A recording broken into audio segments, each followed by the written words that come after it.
الله پاک ته وفرمایي وی چې غره ته وولي په غره باندې زه تجلي کوم وی چې کچېرته هغار په زوی باندې تام شو دې د مو دیدار وکړو کچېرته هغار رېزې شو نو دې مو دیدار نشي کولا رب تجلي پر پرېښتله هغار رېزې شو 70 کسان چې دین دي په هغه موقع باندې ټول مړشتل دا نو موسی علیه السلام الله ته عرض وکړو یا الله دا خو دې کوم کسان وي کوم مو سره لږلي وي زه کوم کسان یم نو خبره دا ده چې واقعا ما بیانول مې مقصود نه دی بیان چې ما بنیادي خبره ده چې په میون شو واسطه لوړله په غره باندې رب تجلي وکړله غر یې زرې زرې کړ دا قرآن چې کله الله پاک برې راست په غره نازل وه هغه یې زرې زرې وه خو په میون شو یوه واسطه راغله چې د محمد رسول الله مبارک یوه واسطه ده په یوې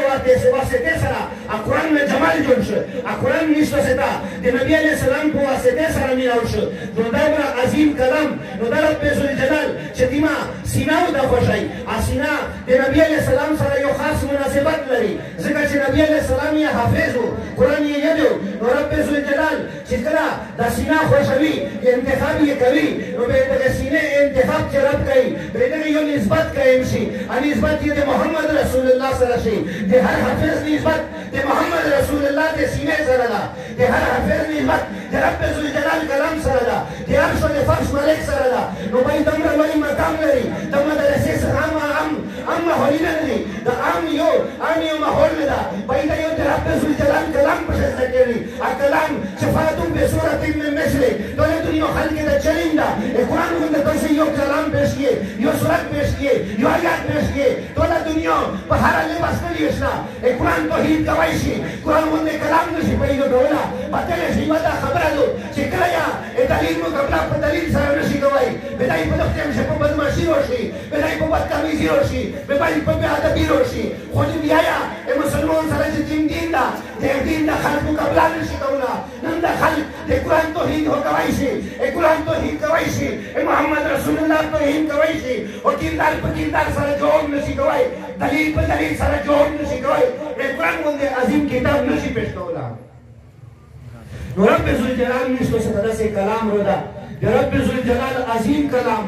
دمره لوی عظیم نسبت نشته څه ده د مدرسې نه کوي د خرید پړې مدرسې تو سوچ هریون شي د کلام په لفظ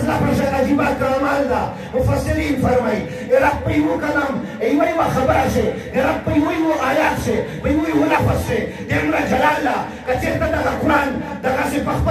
خپل انداز سره مختم ځکه د نور شي قرآن یو ټکا بغیر الله پاک هغه اثر نه شي کولای نه بغیر چې دا اثر نه شي کولای وی چې کچېره د په مختم ځکه باندې قرآن یو آیات ولګېدم ځکه یې وخوري نو د هغه رب جلال والکلام د رب ذوالجلال شان سره د دغه څرنګه شان وي د شان والکلام نو هغه لوی شان والکلام په دا صدا په دا مدرسې زده کړي دغه حافظونه نسبت محمد رسول الله د سینې سره ده دغه حافظونه د قرآن سره نسبت لګېدله ده نو دا دوی که په دا مدرسه شي ګوره نشته قرآن زده کړي نو نن دا غیر په دا خبره باندې پریشان دي چې د مسلمان دین ده همیش مسخه کوی نشي هغې ته مې نقصان نشي رسولی وجه څه د قرآن داسې کتاب ده چې زیر زبر پیش کې نشي بدلولا ځکه چې قرآن الله پاک نازلوي بیا الله جل شانه په واسطه د جبرائیل سره نازلوي رب ذوالجلال باندې برای راست قرآن نبی علیه السلام باندې نه در نازل په میون شه واسطه ګرځوي چې واسطه جبرائیل علیه السلام دو نو دا څرنګه الله پاک ته قرآن زما وخصتی دو دغه حفاظت زیر زبر پیش زما وخصتی دو الله پاک یې حفاظت کوي تر قیامت پورې کوي او الله پاک یې په واسطه سره کوي او واسطه سره صدا په دا مدرسې دي دا مدرسې نو دغه مدرسې په واسطه سره الله پاک د قرآن حفاظت کوي نو که تو پسند شرسیو کنسی که تو سره ذهن مانیو کنه مانی انو علماء ورثة الانبیاء الله پاک کې ورثت تاج د عالمونو په سر باندې انشاءالله